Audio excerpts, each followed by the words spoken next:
Welcome to the Investors Trading Academy event of the week. Each week our staff of analysts and educators tries to provide you a better understanding of a major market event scheduled soon and that will have an effect on global markets. This week's event will have some effects on the global financial markets but is a much more political happening.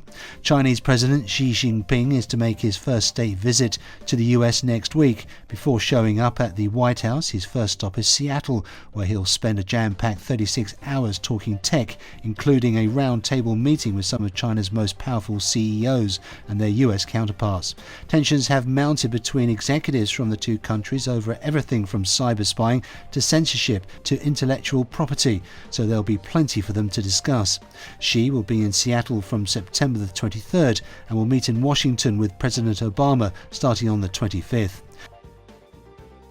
Chinese President Xi Jinping could use his state visit to Washington next week to calm fears in markets and elsewhere about the health of the nation's economy, a senior US Treasury official said Friday.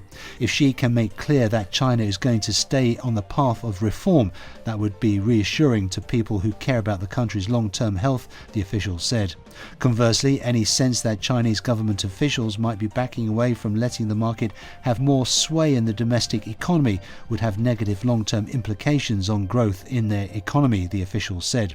A host of important strategic and economic issues will be tackled at the meeting next Friday between Xi and President Obama, the official said.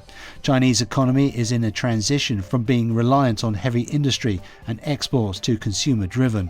This process is not always going to be smooth, and the market will sometimes send important signals about the direction or health of the economy, the official said. Governments can't intervene every such signal, the official said. The officials said that there was no concern about the Treasury market given Chinese recent sale of US Treasury as part of its interventions in the currency market. Turning to domestic matters, the official said the US is a source of strength for the global economy, and Congress must not sow anxiety in coming days and weeks by shutting down the government or not increasing the debt ceiling.